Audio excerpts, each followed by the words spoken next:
Hi again. Armageddon. Now, Dwight Wilson, page 133. Israel has been born, 1948. The United States is favorable, but England has withdrawn its support and its soldiers.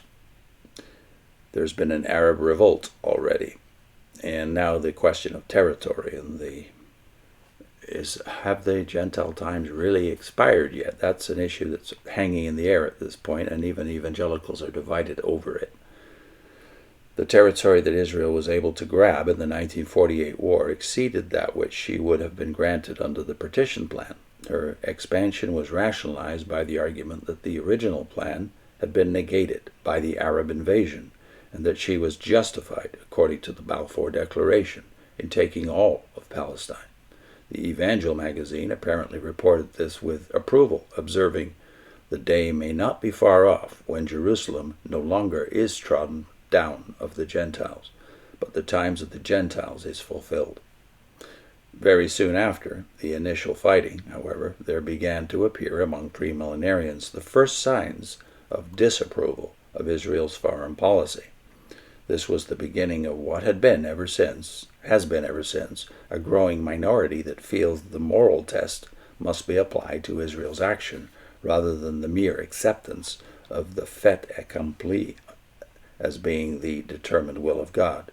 The Evangel cited comments in the Bible in the News concerning Israel's demands for more land as a result of her military victories. Quote, "This assertion that might makes right seriously weakens the moral position of Israel. If Israel considers that additional lands may be added by conquest, they are going contrary to the Scriptures. True, the land grant of Jehovah in Genesis 15:18 gives Israel all of this land, and the edict of God to Joshua was that he should walk upon it and claim it." End of quote. But no solution to this scriptural dilemma was offered. Morris Zeidman, writing in the Evangel, expressed the personal struggle shared by these moralists. Quote, "My sympathies are with the Jews, and I believe that Palestine has been promised by both God and men to the Jewish people. But the methods that are being used today to make Palestine a Jewish state cannot be considered Christian, and therefore, I believe, are not of God. It is most difficult for the Christian to take part or take sides in the politics of the world. The Christian cannot approve of the tactics used in Palestine today." End of quote. Keeping in mind Morris Zeidman is a Jewish Christian. As time passed, the general trend, though, was approval of Israel's accomplishment. T.A. Lambie, in the Sunday School Times of July 16, 1949, asserted, "As I read my Bible, the events that are taking place are the beginning of the fulfillment of prophecy for the final days." End of quote. Even the most moderate Alliance Weekly called the new state of Israel of the utmost importance, and did brisk stating the premillenarian consensus that the time is drawing near for the fulfillment of the ancient predictions.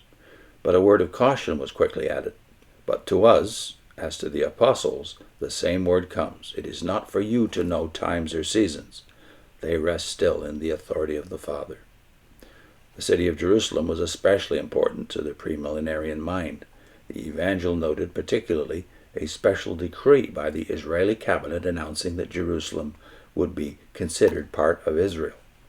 The old part of the city would not be taken until 1967, but the government soon announced that the new part, which was in Israel's control, would be the capital of the new state in spite of opposition by the United Nations to such a provocative decision.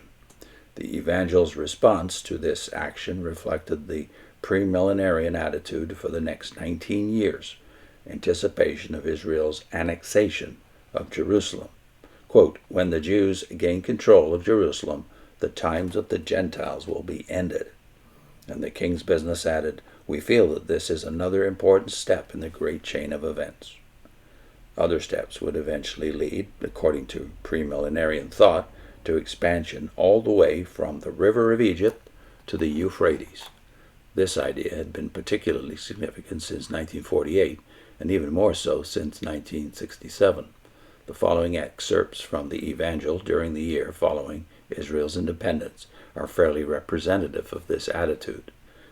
Quote, "A hint of Israel's ambition is given by Time," that is, Time magazine. A reporter asked the Premier, David Ben-Gurion, whether he expected Israel's population to grow. He replied, "There are 11 million Jews in the world. I don't say that all of them will come here, but I expect several million.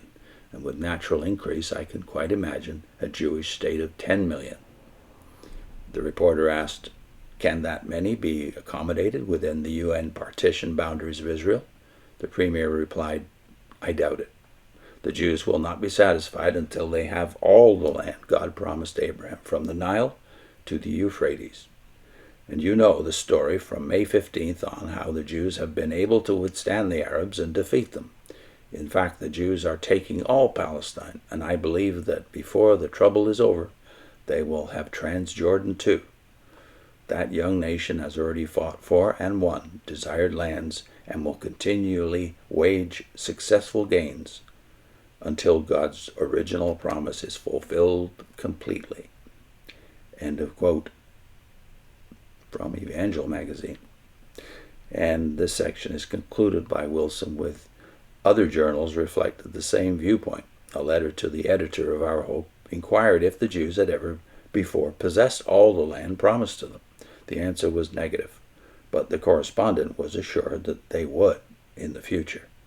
The readers of the Sunday School Times were taught that the present trouble in Palestine was brought about by the decision to partition or divide the land, and that in God's time the land, not part but all, is to be restored to Israel.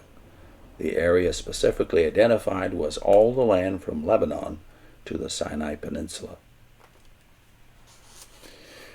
Lots more to come.